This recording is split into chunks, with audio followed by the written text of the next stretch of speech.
కూడి వచ్చిన సహోదరి సహోదరులందరికీ మన ప్రభు క్రీస్తు నామములో వందనాలు తెలియజేస్తున్నామని దేవుని వాక్యాన్ని మనం ఆలోచన చేస్తాం. ఈ రోజున మనం ఆలోచన చేసే ఒక సంగతి ఏంటంటే, పరమందున దేవుడు మానవ ఆయుష్ను గూర్చి మీ జీవము ఏ పాటిది, ఇంతలో కనబడి అంతలో ఆవిరైపోయే వాటిది అని చెప్పేశాడు ఆయన. యాకోబు గారు రాసిన పత్రిక 4వ అధ్యాయము, యాకోబు గారు రాసిన పత్రిక 4వ అధ్యాయంలో మానవ ఆయుష్ ఆవిరి లాంటిది అని తెలియజేశాడు. యాకోబు గారు రాసిన పత్రిక 4వ అధ్యాయం 13, 14 వచనాల్లో ఈ మాటలు రాయబడ్డాయి. నేడైనను రేపైనను ఒకానొక పట్టణమునకు వెళ్ళి అక్కడ 1 సంవత్సరం నుండి వ్యాపారం చేసి లాభము సంపాదించుకుందాము రండని చెప్పుకొని వారలారా, రేపేమి సంభవించునో మీకు తెలియదు. మీ జీవము ఏ పాటిది, మీరు కొంతసేపు కనబడి అంతలో మాయమైపో ఆవిరి వంటి వారే. మానవ జీవితము ఆవిరి లాంటిది అని పరిశుద్ధాత్మ ప్రేరణ చేత యాకోబు గారు రాశారు. ఈ యాకోబు మరియ కుమారుడు, యేసు ప్రభు యొక్క సహోదరుడు, ధర్మశాస్త్రానుసారంగా జీవితాన్ని కొనసాగించిన వాడు, తర్వాత యేసుక్రీస్తు వారిని అంగీకరించి కొత్త నిబంధన సంబంధిగా బతికినవాడు. యాకోబు తన చుట్టూ ఉన్న యూదులైన వారికి, క్రైస్తవులైన వారికి ప్రత్యేకించి ఈ ఉత్తరం రాస్తూ ఉన్నాడు. మనుషుల ఆలోచనలు ఎలా ఉన్నాయంటే, ఇంకా సంవత్సరం బతుకుతాం మనం, కాబట్టి వ్యాపారం చేసుకుందాం, సంపాదించుకుందాం అని భౌతికంగా ఆలోచన చేస్తున్నారంట మనుషులు. రేపటి దినమును గూర్చి అతిశయిస్తున్నారు మనుషులు.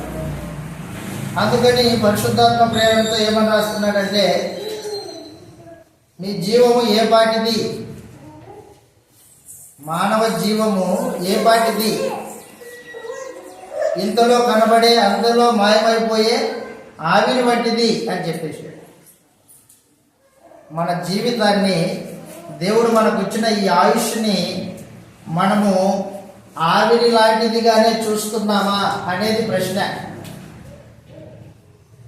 ఈ జీవితము ఆవిరి లాంటిది అని పరిశుద్ధాత్ముడు తెలియజేశాడు కదా, నిజంగా దాన్ని అలాగే చూస్తున్నామా మనం? లేదా 2025 కొత్త సంవత్సరం అంతా ఇంకా బతికే ఉంటాను, ఈ సంవత్సరంలో ఇది చేస్తాను అది చేస్తాను అని నీలో నీవు అతిశయించేవారు ఎవరైతే ఉంటారో వారు దేవుణ్ణి ఎరిగిన వారు కాదు, తమ ఆయుష్ను గ్రహించిన వాళ్ళు కాదు. దేవుడు మనకు ఎంత ఆయుష్ని ఇచ్చాడో మనకు తెలియదు. మానవుని యొక్క కాలగతులు, ఆయుష్ దేవుని చేతిలో ఉంది. మనుషులందరి ప్రాణములు ఆయన చేతిలో ఉన్నాయి. దేవుడి మీద మనుషులు అతిశయించకూడదు. ఆ తర్వాత భవిష్యత్తును గూర్చి భౌతికమైన వాటి మీద ఆలోచన చేయకూడదు.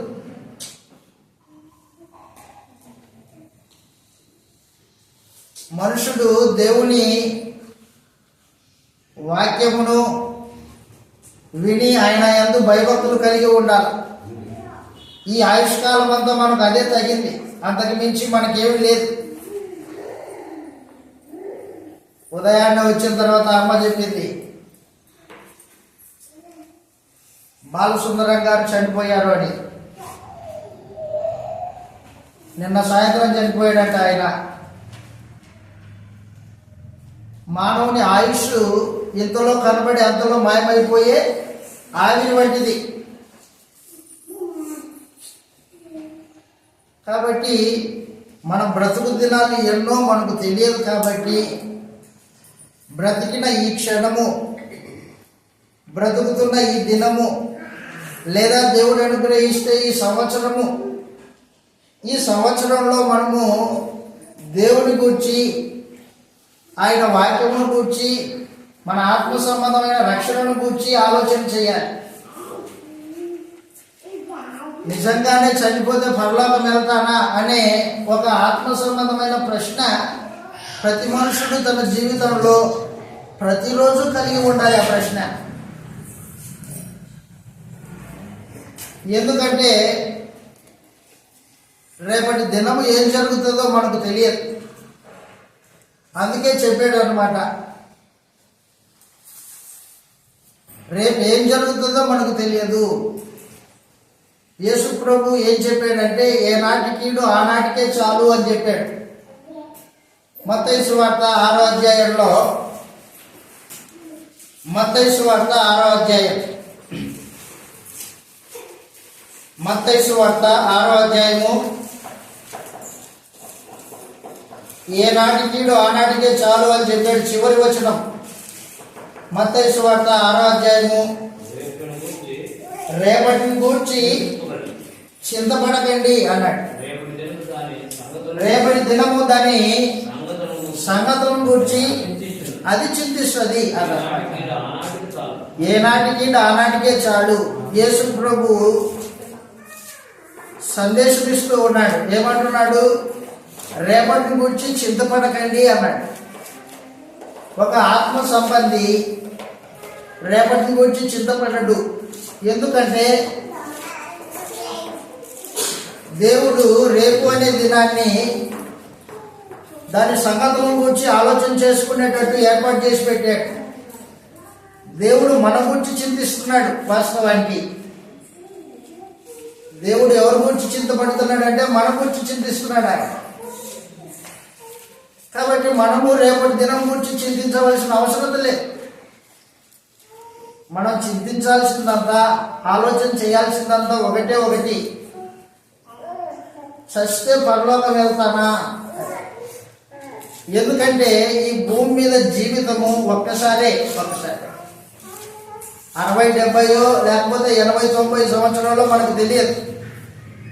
ఇది ఒక్కసారే జీవితం. ఈ చిన్న జీవితంలో నీవు దేవుని యందు, ఆయన పంపించిన క్రీస్తు యేసునందు విశ్వాసం ఉంచావా లేదా? ఆ తర్వాత ఈ జీవితంలో నీవు కొందరినైనా రక్షించావా లేదా? ఆ తర్వాత ఈ జీవితంలో నీవు పరిశుద్ధమైన జీవితాన్ని జీవించావా లేదా అనే దాని మీద ఆ ప్రశ్నలు ఉంటాయి. ఒకవేళ మనకి ఈ సంవత్సరమే ఇచ్చాడు అనుకో, దేవుడు ఒక సంవత్సరం ఇచ్చాడు నీకు, ఈ సంవత్సరం తర్వాత నువ్వు చనిపోతావు అని మనకి తెలిసిందనుకో, ఏం చేస్తాము అప్పుడు? ఏం చేస్తాము? బైబిల్ గ్రంథంలో హిజ్కియా అనే రాజు ఉన్నాడు. యూదా రాజు హిజ్కియా దైవభక్తుడు, దావీదు యొక్క సంతానంలో నుంచి వచ్చిన వాడు, దావీదు లాంటివాడు, దేవుని యందు యథార్థమైన భక్తి చేసిన వాడు. కానీ చివరి కాలంలో మరణకరమైన జబ్బు వచ్చింది హిజ్కియాకి. భక్తిపరుడైన హిజ్కియాకి మరణకరమైన పుండు పుట్టింది ఒకటి. దేవుడు ప్రవక్త ద్వారా సందేశం ఇచ్చి పంపించాడు. యెషయా ప్రవక్త హిజ్కియాతో వెళ్ళి ఈ మాట చెప్పు, ఏమని? ఇదిగో నీవు చనిపోబోతున్నావు, కాబట్టి నీవు నీ ఇల్లుని చక్కబెట్టుకో అని చెప్పేసాడు. రాజులు 2వ గ్రంథము 20వ అధ్యాయము 1వ వచనంలో ఈ మాట రాయబడింది. రాజులు 2వ గ్రంథము 20వ అధ్యాయము 1వ వచనం. రాజులు 2వ గ్రంథము 20వ అధ్యాయం 1వ వచనంలో ఇలాగ మాట్లాడుతూ ఉన్నాడు.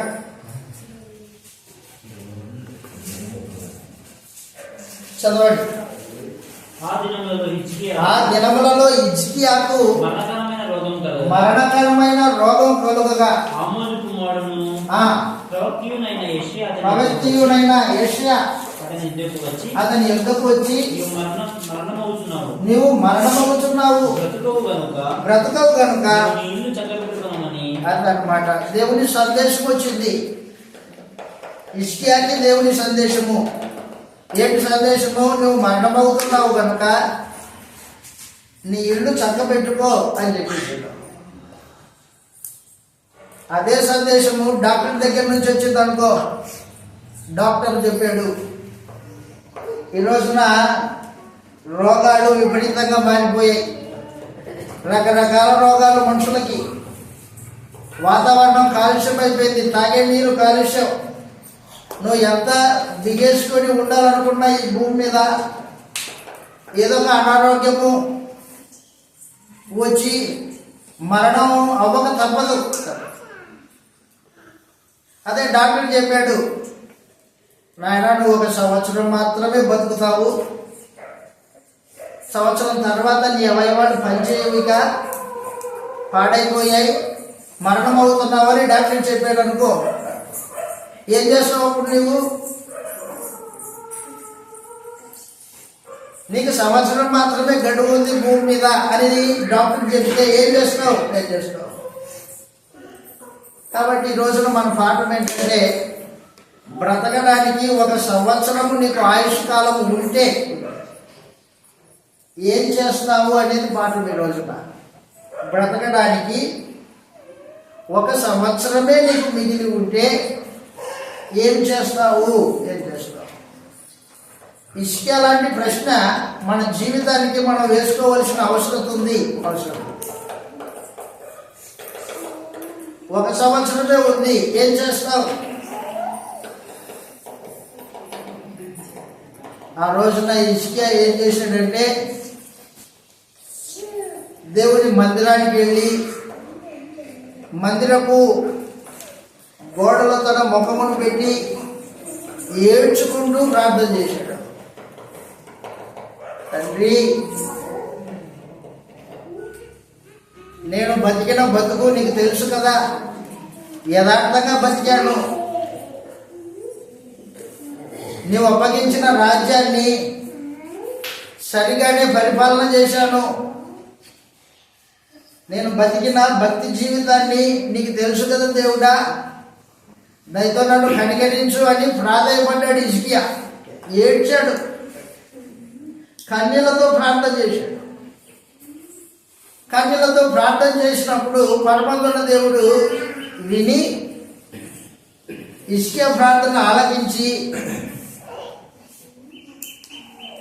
యెషయా ప్రవక్తని మరలా పంపించాడు హిజ్కియా దగ్గరికి. యెషయాని పిలిచాడు, ఇట్లా హిజ్కియా దగ్గరికి వెళ్ళు, అయ్యా చెప్పండి సందేశం ఏంటి? సందేశం ఏంటంటే, నేను అతని ప్రార్థనని అతని కన్యలని విన్నాను, చూశాను. అతనికి 15 సంవత్సరాలు పొడిగిస్తున్నాడని చెప్పు అని చెప్పేశాడు. ఎంత ఆనందమో హిజ్కియాకి. రేపు మరణమపోతున్నామని చెప్పిన సందేశము ఇప్పుడు నేరుగా ఏమైపోయిందన్నమాట. దేవుడు 15 సంవత్సరాల ఆయుష్నిచ్చాడు. మహత్తరమైన గొప్ప ఆనందం. ఎవరి దగ్గర నుంచి వచ్చింది సమాచారం? అది దేవుడి దగ్గర నుంచి వచ్చింది అనమాట. కాబట్టి 15 సంవత్సరాలు దేవుడు పొడిగించాడన్న సంతోషము పట్టుకోలేకపోయాడు హిజ్కియా. కాబట్టి ప్రియులారా, నేను మీకు ఏం తెలియజేస్తున్నానంటే, ఈ దినమున బ్రతకడానికి 1 సంవత్సరం ఉంది నీకు. అయితే నువ్వేం చేస్తావు? హిజ్కియా లాంటి గత జీవితం ఏమన్నా భక్తిగా బతికామా మనం? హిజ్కియా లాగా యథార్థమైన భక్తి చేశామా? హిజ్కియా లాగా దేవుని మార్గంలో నడుచుకున్నామా? ఎన్నిసార్లు పొరపాట్లు చేశామో గత జీవితంలో, ఎన్నిసార్లు దేవునికి అపనమ్మకంగా బ్రతికామో, ఎన్నిసార్లు దేవుని నిబంధనను పక్కన పెట్టి సొంత ఇష్టాలని నెరవేర్చుకున్నామో, ఎన్నిసార్లు శరీర సంబంధంగా ఆలోచన చేసి ఆత్మ సంబంధమైన సంగతుల్ని పక్కన పెట్టామో ఓ లెక్కలేవు మనకి. హిజ్కియా అలాంటి జీవితాన్ని, భక్తి కలిగిన జీవితాన్ని బతికాడు కాబట్టి దేవుడు 15 సంవత్సరాలు పొడిగించిన మాట వాస్తవం. అయితే ఈ రోజున దేవుడు ఆయుష్ను పొడిగించే పని పెట్టుకోలేదు. కాబట్టి మనుషుడు ఏం చేయాలంటే బ్రతికున్న ఈ దినంలోనే తన జీవితాన్ని మార్చుకోవాలి. ఇదే అనుకూల సమయము, ఇదే రక్షణ దినము అని చెప్పేశాడు. చదువుతాం. ఇలాగ రాయబడింది రోమీయులకు రాసిన పత్రిక 2వ అధ్యాయంలో. ఆ రోజున హిజ్కియాకి 15 సంవత్సరాలు ఇచ్చాడు. కానీ ఈ రోజున మనకు మన పరిధిలో మనకున్న అవకాశంలో ఉన్నది ఈ దినమే. మరొక దినం లేదు. రోమీయులకు రాసిన పత్రిక 2వ అధ్యాయము.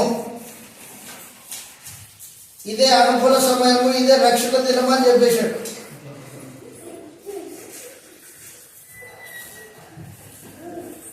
2వ అధ్యాయము 1వ వచనం నుండి చదువుతాం. కాబట్టి తీర్పు తీర్చు మనుషుడా, నీవెవడవైనను సరే నిరంతరుడవై ఉన్నావు. ఎదుటి వాడికి తీర్పు తీర్చుచున్నావో దాని విషయంలో నీవే నేరస్తుడు అని తీర్పు చేసుకుంటున్నావు. ఏలైనగా తీర్పు తీర్చు నీవును అట్టి కార్యములనే చేయుచున్నావు కావా? దేవుని తీర్పు సత్యమును అనుసరించినదై ఉండును. అట్టి కార్యములు చేయువారు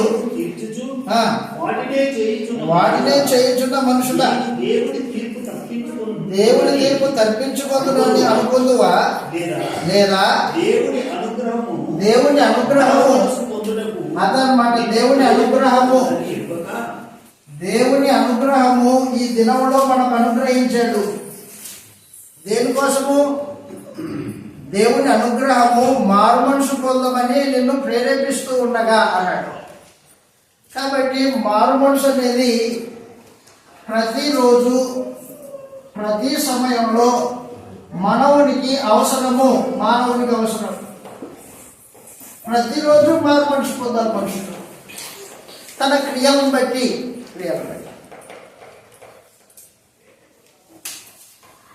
ఏ రోజుకు ఆ రోజు జీవితాన్ని చక్కపరుచుకోవాలి. ఆత్మ సంబంధమైన జీవితాన్ని కట్టుకోవాలన్నమాట. కాబట్టి దేవుడిచ్చిన ఆయుష్కాలాన్ని మనము వ్యర్థముగా పోనీయకోకుండా దీన్ని జాగ్రత్తగా కాపాడుకోవాల్సిన అవసరం ఉంది. 1 సంవత్సరమే మనకుంది అనుకుంటాం కాదు. 1 సంవత్సరం ఇచ్చాడు అనుకో దేవుడు. అప్పుడు ఏం చేస్తాం? ఏం చేయడానికి అవకాశం ఉంటుంది? 2 రకాల మనుషుల గురించి చెప్తాను ఈ సమయంలో. 1 సంవత్సరమే దేవుడు నాకు గడువు ఇచ్చాడు భూమి మీద అని తెలిసిన వాడు ఏం చేస్తాడంటే, శరీర సంబంధి అయితే, బుద్ధిహీనుడైతే, భక్తిహీనుడైతే ఏం చేస్తాడు? ఇంకా సంవత్సరమే కదా ఏదైతే చనిపోతారని భౌతికంగా శరీర సంబంధంగా ఆలోచన చేసుకుంటాడు. లోకంలో మనుషులు శరీర సంబంధమైనవే ఆలోచన అంతే. కొరింథీయులకు రాసిన 1వ పత్రిక 15వ అధ్యాయము. రేపు చనిపోదాము కనుక ఏమి తిందామో ఏమి త్రాగదామో అని మనుషులు ఆలోచన చేసుకుంటున్నారంట. కొరింథీయులకు రాసిన 1వ పత్రిక 15వ అధ్యాయము 32వ వచనంలో ఈ మాట రాయబడింది. బుద్ధిహీనుల యొక్క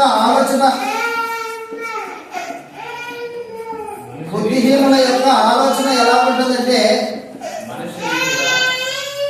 కొరింథీయులకు రాసిన 1వ పత్రిక 15వ అధ్యాయము 32వ వచనంలో, మనుష్య రీతిగా నేను ఎఫెసులో మృగములతో పోరాడినా ఏమి, నాకు లాభమేమి, అదిగో మృతులు లేపబడిన ఎడల, అదిగో మనుషులు ఏమనుకుంటున్నారట, రేపు చనిపోదము కనుక తిందము త్రాగుదము, రేపు చనిపోదాం కనుక తిందము త్రాగుదామని ఆలోచన చేసుకుంటున్నారంట మనుషులు. భక్తి లేని వాళ్ళు, బుద్ధిహీనులు, లోక సంబంధాల ఆలోచన ఇది. అరే రేపు చనిపోతాం కదరా, మరి సంపాదించుకున్నదంతా ఏం చేస్తాం, సంపాదించుకున్నదంతా అనుభవించిపోతాం, ఇక్కడే తిందాం త్రాగుదాం. నిరీక్షణ లేదు వాడికి. సాగు తర్వాత మరొక జీవితమును కూర్చిన ఆలోచన లేని వాళ్ళు బుద్ధిహీనులు. భక్తిహీనుడు, దేవుడు లేడు అనేవాడు భక్తిహీనుడు, లోక సంబంధి. తాను అనగానే శరీరాన్ని ఆలోచన చేసుకునే వాళ్ళు ఆలోచన చేసే ఆలోచన బట్టిది. మనుషుడంటే శరీరం కాదు, మనుషుడంటే ఆత్మ. మానవ దేహాన్ని నడిపించే దేవుని స్వరూపము ఆత్మ. నీవెవరు? ఆత్మవి. దేవుడు నేలమట్టి నుండి నరుని నిర్మాణం చేశాడు, మనందరికీ తెలుసు. అవయవాలు చేశాడు. అవయవాలు చేసిన తర్వాత ఆ అవయవాలు, ఆ రక్తము, ఆ మట్టి ముద్ద కదలలేదు. కాళ్ళు, చేతులు, అవయవాలు అన్నీ ఉన్నాయి కానీ కదలలేదండి. కదలిక రావాలంటే దేవుడు ఏం చేశాడు, నేలమట్టి నుండి నరుని నిర్మించిన తర్వాత వాని రాశికానందముల గుండా జీవాయువాయును ఊదండి. అప్పుడు నరుడు జీవించు ప్రాణి అయ్యను కదా. నడిపించేది, కదిలించేది ఆత్మ. లోక సంబంధి అయిన వాడికి ఇవేమీ తెలియదు. వాడు శరీర సంబంధంగా ఆలోచన చేసుకుంటాడు. శరీరానికి ఏ రోగం వచ్చినా పట్టించుకుంటాడు, శరీరానికి ఏ ఇబ్బంది కలిగినా పట్టించుకుంటాడు, శరీరంలో ఏ నలత పడినా ఏ ఇబ్బంది వచ్చినా పట్టించుకుంటాడు. వాడికి ఆత్మ తెలియదు. కానీ దేవుణ్ణి ఎరిగిన వాడు, భక్తిపరుడైన వాడు, ఆత్మ సంగతుల్ని ఆలోచన చేసేవాడు ఏం చేస్తాడంటే, ఈ శరీరం ఉన్నా లేకపోయినా ఆత్మ దేవుడి దగ్గర నుంచి వచ్చాను నేను, మరలా దేవుని దగ్గరికి వెళ్ళాలి అనే భయం కలిగి, నిరీక్షణ కలిగి బతుకుతాడనమాట. లోక సంబంధి అయిన వాడు రేపు చనిపోతాను కనుక తిందాం తాగుదాం అనుకుంటాడు వాడి పరిస్థితి అది. అయితే మనం అలాంటి వాళ్ళం కాదు. ఆత్మ సంబంధి జ్ఞాని అయిన వాడు అలా ఆలోచన చేయడు. ఈ శరీరం కేవలం నిష్ప్రయోజనమైనది, ఆత్మయే జీవింపచేయుచున్నది అనే సత్యాన్ని తన హృదయంలో రూఢిగా నమ్మి, ఆదికాండము 2వ అధ్యాయం 7వ వచనంలో ఈ మాట చదువుతాం. ఆదికాండము 2వ అధ్యాయం 7వ వచనంలో బుద్ధిహీనుని ఆలోచనలకు జ్ఞాని అయిన వాడి ఆలోచనకు వ్యత్యాసం ఉంటుంది. ఆదికాండము 2వ అధ్యాయము 7వ వచనంలో దేవుడైన యెహోవా నేలమట్టితో నరుని నిర్మాణం చేసి వారి నాసికారంధ్రములలో జీవవాయువును ఊదగా నరుడు జీవాత్మాయను. అది మానవుడు కేవలం శరీరం కాదు, శరీరము ఆత్మల కలయిక. శరీరము ప్లస్ ఆత్మల కలయికయే నరుడు, మానవుడు. నరుడు జీవాత్మాయను అని చెప్పాడు, జీవించే ప్రాణి ఆయను అని చెప్పాడు. కాబట్టి బుద్ధిహీనుడికి ఈ సత్యం తెలియదు. వాడు కేవలం శరీరమే చూసుకుంటూ ఉంటాడు, శరీరం బాబులే చూసుకుంటూ ఉంటాడు. అందుకే రేపు చనిపోతాం కాబట్టి లే తిందాం తాగుదాం రా. నేను మొన్న ఆదోనికి పోయి ఇచ్చాడు. ఆదోనికి పోతుంటే ట్రైన్లో 2 కుటుంబాలు భార్య భర్తలు, వాళ్ళు ఎక్కడో జర్నీకి వెళ్తున్నారు, ఎక్కడో పిక్నిక్ అలాంటి దానికి వెళ్తున్నారు. వాళ్ళు కూర్చొని ఆలోచన చేసుకుంటారు, ఒకరినొకరు అనుకుంటున్నారు. ఏమని, రే ఏంది ఏం బతికినా ఈ బతికితే ఇట్లే ఉంది, ఏం సంపాదించినా ఇంతే, మనం సంతోషించాలరా, ఆనందంగా ఉండాలా, ఉన్నదాంతో ఆనందంగా ఉండాలా.